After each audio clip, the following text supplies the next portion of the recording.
Hey everyone, welcome back to Today in Tech. I'm Juliette Beauchamp and I'm here with Macworld Executive Editor Michael Simon, as well as Computer World Executive Editor Ken Mingus.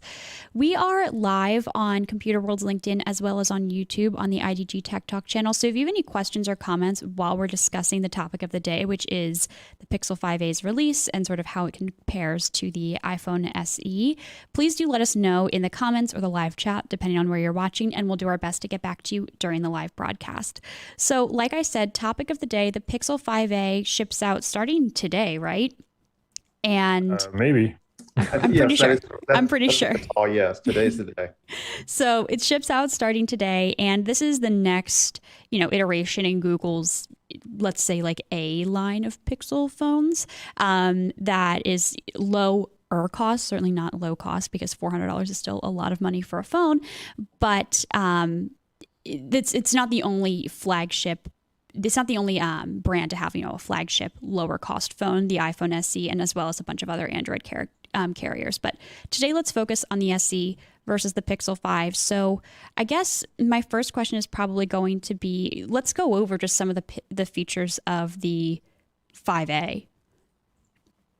Yeah, it's remarkably like the 4A 5G that came out last year. So Google is just endlessly frustrating with the way they release things.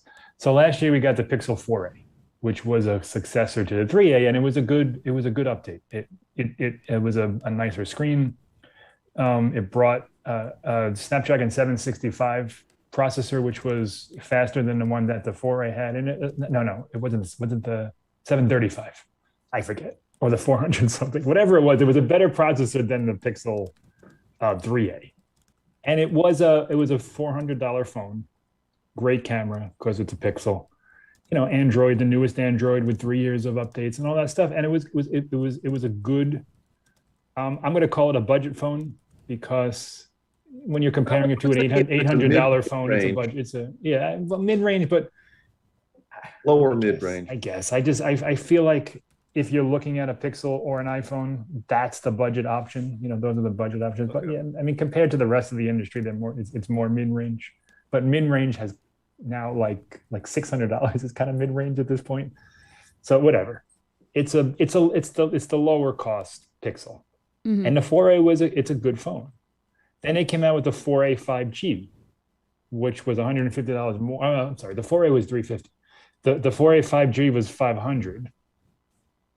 Brought 5G, a bigger screen, a better processor, and was introduced alongside the Pixel 5, which had the same processor as the 4A 5G, but was like $200 more.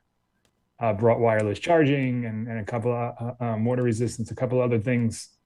And the whole product lineup was very head scratching. So what people surmised, me among them, was that Google was going more for a mid-range budget route. So the Pixel 5 didn't have the higher end Snapdragon.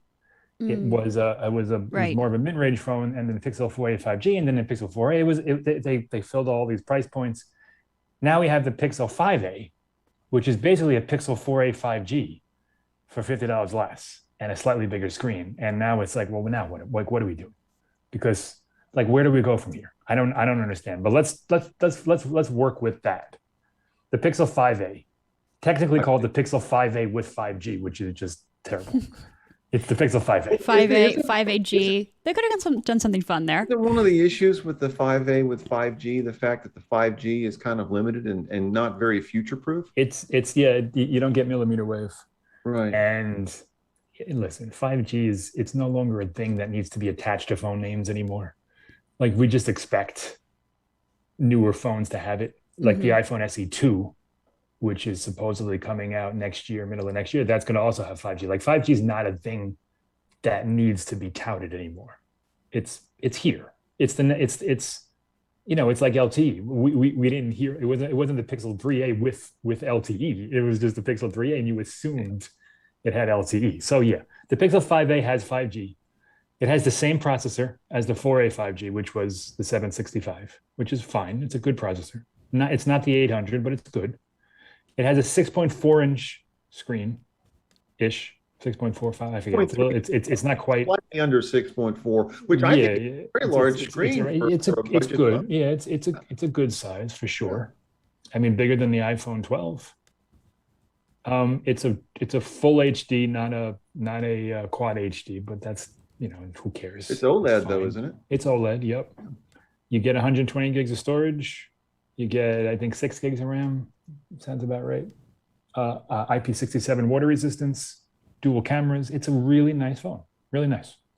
I did see that one of the issues, and this is obviously not specific to Google, but that with the 5A, 5G, it's only available in the US and Japan, and that's probably because of some of the budget, supply chain constraints. Most likely that's because of all the crunch. In fact, we saw a story earlier today that TSMC, who makes the iPhone processor among others, lots of others, is ramping up their costs, and it could.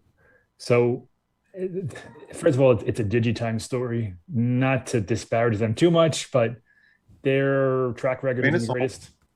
They're pretty good with supply chain stuff, but they're not great in analyzing what that means. So everyone's kind of running with this story that the iPhone 13 is going to be way more expensive than the iPhone 12. I don't think that's the case. No. Especially if you dig into that story. So they're saying 7 nanometers and up, increase of about 15 to 20%.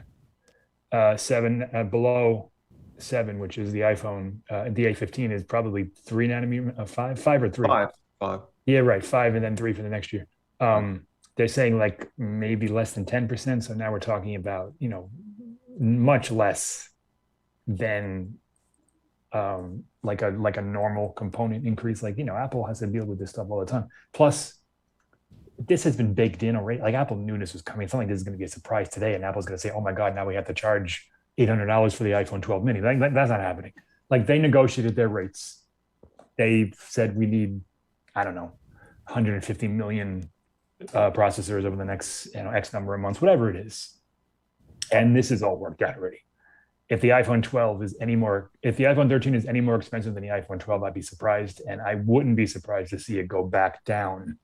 So it was $729, that weird $30 thing that they added on. Then they had carrier special deals. I wouldn't be surprised to see the unlocked version go back to $699, $799, but we'll see.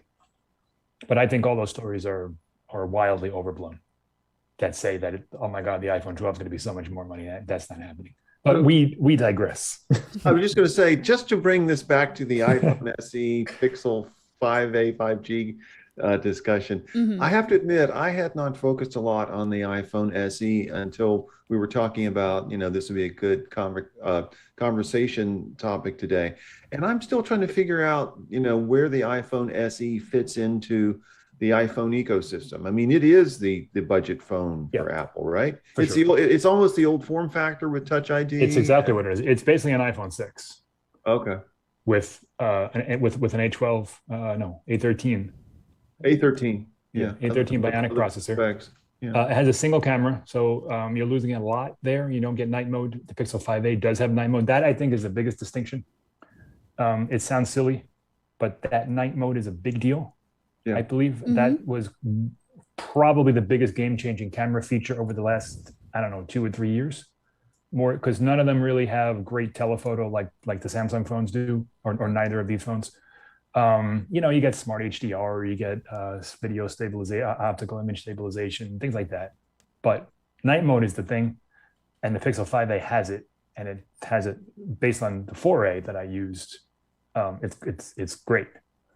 The iPhone SE does not, and you can see it struggles big time. It also doesn't have 5G. Not that we care anymore. It doesn't have 5G, but it also released early last year, so that's not a surprise. The next one likely will. Yeah. So, but I wouldn't buy or not buy the Pixel 5a because of 5G. Like, that's not a reason. It's just that sub 6, which is really slightly better LTE in some circumstances. Sometimes it's the same. Sometimes it's not as good. So, even the iPhone 12, and we've had this conversation numerous times that 5G is cool. It's just not there yet. I'll tell you when it's cool. I went to Citi Field a couple of weeks ago, and I have Verizon, and they must have a 5G hotspot there. Hmm. So it automatically connected, and I was able to use my phone all night long as if I wasn't around 40,000 other people, and that was fantastic. That's impressive. We all know, we go to those events, we try to spend, we snap a picture and send a text to our friends, and nothing happens. Yeah, no because shot. It's just dead. Oh, my camera died. Hold on, let me change cameras. Yeah, we know what you're saying with the 5G, and it must have been. Yeah, I know that was Verizon's big push to push it in places like sports stadiums and concert venues, stuff like that, where there's a lot of people on a network at once, and that's why millimeter wave is appealing in that way. But the 5A is the one with sub-6, which is glorified LTE, like you said. And all the carriers have some version of that nationwide 5G coverage. Verizon, T-Mobile, AT&T, they all have it. You'll see the little 5G symbol in the top of your phone. 5GE. If You're you have not AT&T. going to. 5GE is not. Well, no, it's not. No. It's not that. This is actually, it's actual 5G. AT&T was doing like 4 years ago. Or Oh, I've still got it. Oh, right, because I'm not paying for 5G. Yeah. You have wait, so you have a 12. I have a 12, but I'm almost certainly not paying for 5G yet. You shouldn't have to. Oh. It should come with your package. Yeah, it's usually the nationwide is free because, like we said, it's essentially LTE. Gotcha. Well, I'll look into it. You should. Well, I mean, not that it matters, but you should have it. AT&T has T-Mobile. T-Mobile's the best, or rather the widest. Verizon is fine. Yeah. I have it here. It's just LTE. It's slightly better in some spots. The question I have about the 5A, 5G, and the iPhone SE is: do people actually cross shop these things? I believe they do. I just wonder because it's at the bottom level of the price tiers. That's where there might be competition. Yeah. Do I go Android? Do I go Apple, or what? I think so. We wouldn't. Probably the people listening to this show might not. Yeah. But I do think there is a large portion of the public that would see a phone from Google and from Apple and would say, you know what, I'll try this, because they don't have the built-in ecosystem stuff. Switching between them isn't that big of a deal. Google makes it super easy. Apple, it's a lot harder to go between, but there are some ways to do it. Certainly migration is relatively easy. Like, I think of someone like my parents, they use Google Photos. They have, regular mail that will work with any phone. I mean, they have iPhones because they like iPhones. But if they picked up a Google phone tomorrow, typed in, got all their stuff over, it wouldn't really matter. It would, it would just be business as usual. And I think Google has a name like Apple. Yeah. So people see Google, and there's certainly a brand recognition. There's a expectation of premium quality and services that work and blah, blah, blah. So yeah, I do. I think that there's a choice there to be made. I think some people are searching for, should I get an iPhone SE or a Pixel 5a? The bigger question is, can you find a Pixel 5a? Because Pixels are notoriously difficult to find. Yeah. That's one of the reasons why it hasn't really taken off like it should, because, well, for the first couple of years, Google was only selling them in Verizon stores, and they had a hard time getting them out there. Stock was low, and it's always been an issue. Plus, there's problems. The Pixel phones have not been traditionally great. There's always something that the Bluetooth doesn't work, or the microphone stops working, or there's slowdowns. It's been a disappointment, because Google runs Android. Google is Android. The Pixel should be the ultimate vessel distribution system, whatever you want to call it, for Android, just like the iPhone is for iOS. Yeah. And a lot of the times it's really not. I mean, honestly, some of those Samsung phones are better. They're just it's a better Android experience. Is that largely because Google does not have control over the supply? I mean, over the entire ecosystem, the hardware, in the way that Apple has. I don't know. You can. The Pixel 6 is going to have their own chip, allegedly. I mean, you can make all sorts of excuses and all sorts of explanations. The bottom line is Google is not great at hardware. That's just the way it goes. That's the way it's always been. The Pixel Book, same thing. They make something, they put it out there, they don't fix it, they don't pay attention to it, they don't update it, and then they kill it for you. And then they cancel it out of the blue. That's their business model. Yeah. Okay. Another thing the Pixel 5a has going for it is it has a very big battery, so it's going to last at least a day. Nice. Depending on how you use it, possibly 2, which is awesome. So there's that. The iPhone SE has a very small battery. that struggles to make it through. Well, and it's got a small screen too. Is it 4.7 Yeah. inches, something like Yeah. that? I mean, Yeah, again, the original form factor. Yeah, it's tiny, but I mean, that's not that big of a, like I used one for a while and it was fine. You get used to it. I mean, the 6-inch screen is nice. Yeah. But some people like that smaller form factor, you know. I'm just LCD versus OLED, but it's a Mhm. good LCD. So like you're not giving up too much there. But yeah, it's a much smaller screen. You got the home button rather than Google has it on the back. The fingerprint sensor is on the back. You know, Mhm. it's still a hardware sensor. It's both the same. I'm As well. wondering about kind of the future of the SE and also of the Pixel line. And at least with the Pixel line, this echoes, I think, to some extent, the article from Computer World from J.R. Raphael, which I'll link in the YouTube description and in the live chat right now. And so I'm wondering, like, sort of where the Pixel A line phones go from here, and also where the iPhone SE line goes from here. Because even though we're calling this the iPhone SE, isn't it? It's the second one, right? And it was the second one after a decently long lull. Yeah, really, very long, many years. They had it. It was in I think 2016. It launched alongside the 6S, I think, or the 6. I think it was the 6S. It was the iPhone 5 with new stuff inside. Right. You know, better processor, better more storage, but they didn't really do anything to it. They updated it. They updated the storage once throughout its whatever long its lifespan. Life cycle, yeah. But that was it. It never came out with a new one with a new processor or a new design or a new camera or anything like that. And then they just got rid of it. And there's a fear that the iPhone SE, the new iPhone SE, could suffer the same fate. But I don't think so. I think what's going to happen is the iPhone 12 mini Mm-hmm. is going to become the iPhone SE 2 or 3 or whatever it is, because you know that's what people want. People want that phone, but they don't want to spend $600 for $700 for it. They want to spend $400 for it, and that's what I think that's the direction Apple's going to go in. It'll be an all-screen device, or maybe the iPhone XR, whatever the correlation there is. That's the direction that Apple needs to go. Google got that right.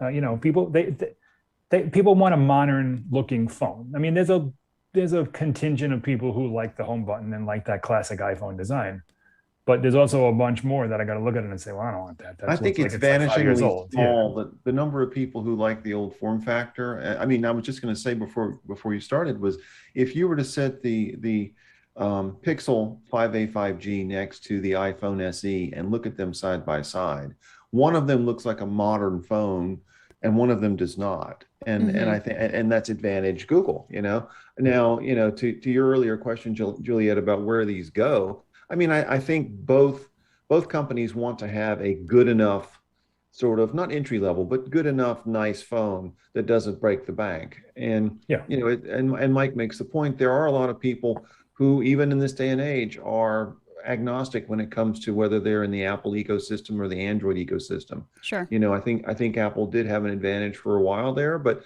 I think Google's caught up, and you know, pretty much anything you can do using iOS, you can do, you know, with Android 11 or 12 or whatever. Yeah, basically, yeah.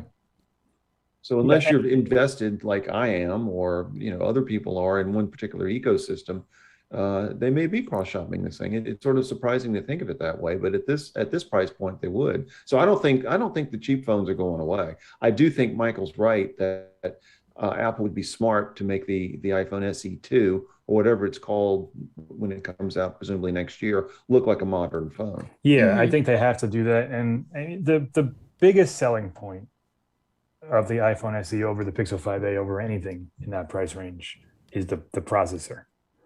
Because you know, you're basically guaranteed to have a phone that's going to work extremely well for like 3 to 5 years, probably 5 years. I was going to say 5.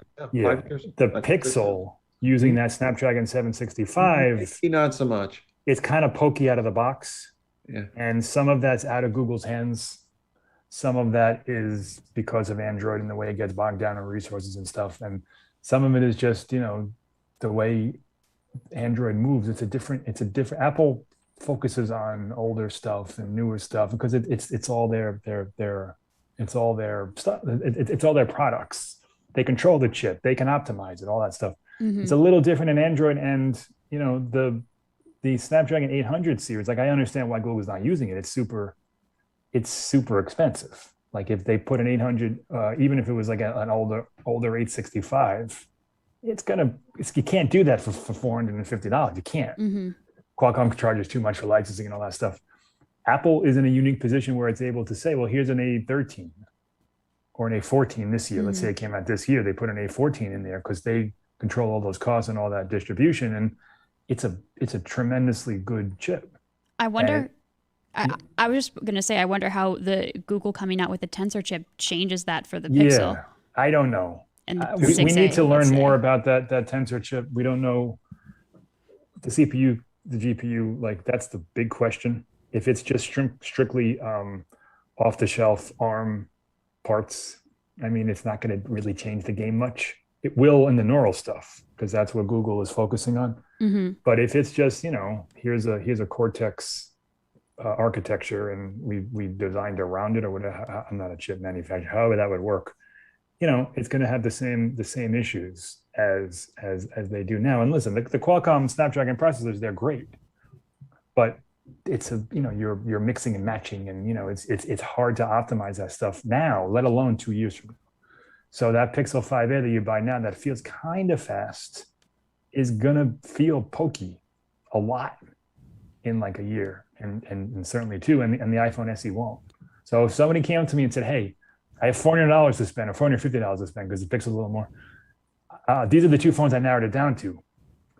Ultimately, I would give up the 5G. I'd give up the water resistance. I'd give up the large screen for a phone that you're sure is going to feel relatively new when like iOS 16 comes out next year and 17, etc. Plus, you're getting like probably iOS 22, 21. You can't get that. Android's only 3. And one of them's 12. So 12 there. So you get an Android 14. That's 3 new versions, one coming only a couple months after you get the phone. iPhone you're getting, if you buy it now, so they started at 14, 15, 16, 17, 18, at least 18, maybe even 19. So if you want to keep that phone for a while, you have a long stretch of updates coming your way. Yep. Sure. We actually... I was just going to say, sorry, Julia. I still have an iPhone 6 that I use for testing purposes. And, it's a little slower, but it's still better than any 3-year-old Android phone I have. And that's running the current iOS, right? Yeah. To echo that point, we had a commenter on LinkedIn say that they're using, allegedly, this is a lot of phones, and maybe you're using it for different purposes. Let us know how you're using each of these. But using a 4S, 5S, 6S, and 8 Plus, and they're saying that they're all running like new. So interesting. I can't vouch for that, but that's awesome. A 4S is pretty old. Running a little slow and new because I'd find that hard to believe. They're probably running well, but I'm not sure. But can you take a picture of them all side by side, please? Yeah, seriously.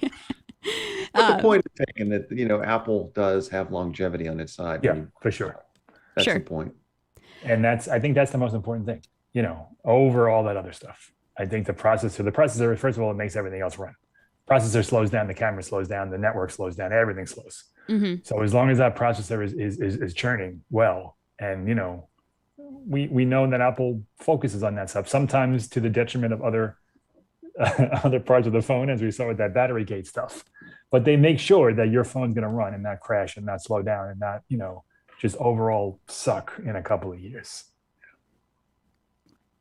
Yeah. So it seems like if you're taking this episode as sort of okay, what should I need what kind of information do I need before, I guess, making a purchase? It seems like processor is the big one.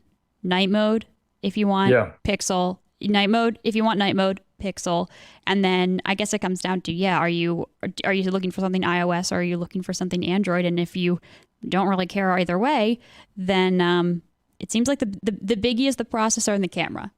and the screen size probably. Specifically those two, and the Pixel 5a has a dual camera, so you also get an ultra wide Yeah, that's nice. lens. I think it's 117 degrees field of view, which is it's significant. Sort of ultra wide. Yeah. It's you'll get a nice portrait landscape, whatever you want to call it. But night mode's the big one there. It was when even last I think it was last April or March when the iPhone SE came out. That was the thing that stuck out to us, like, oh man, because night mode is it's a big deal. It's Sure. huge. So yeah, if you take a lot of night shots, Pixel 5a. If you care about anything other than night shots, iPhone SE. And how about if you're not dying to get one right now, this second? Do you think when's the SE2? Is there any speculation when that's going to come out? Yeah, there is. Rumors are that it's a bit of time. Okay. Maybe 6 Next months, spring? maybe 8 months. Yeah. And maybe even later than that. It's going to be a bit. But the iPhone 13 is coming out, which means the iPhone 12 will get a price cut. So there you go. the iPhone 12 mini right now is $729. Maybe that goes down to $599. Maybe. Okay, $599. Yeah, I was going to say $629, but yeah, maybe $599. Yeah, well, maybe they cut it to the whole number there. So I would suggest you wait like 3 weeks until Apple Yeah. says whatever it's going to say and then decide. for sure. But so now we're talking $399 versus $599.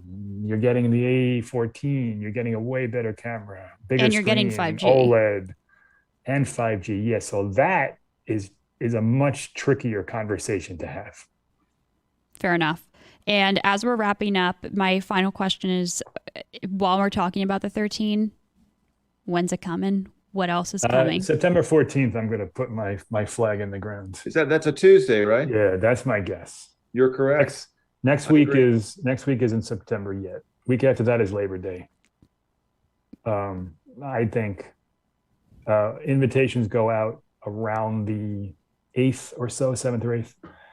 And then the event is held 10 a.m. Pacific time on September 14th. Pre-orders on the 17th, on sale a week or two later, probably. And when do I get my depending new on- phone, Michael? I mean, when do people get their new phones?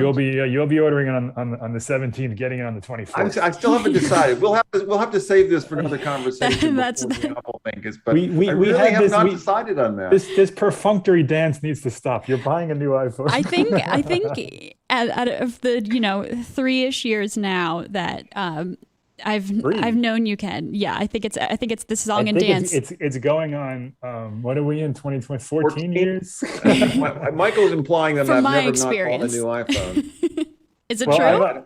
I've only known you for 5 years, and you've gotten one every year since I've known you. I'm just extrapolating. All right, but real quick, the thing about the 13, form factor is the same, maybe some camera improvements. Obviously, the Form 15 factor is similar.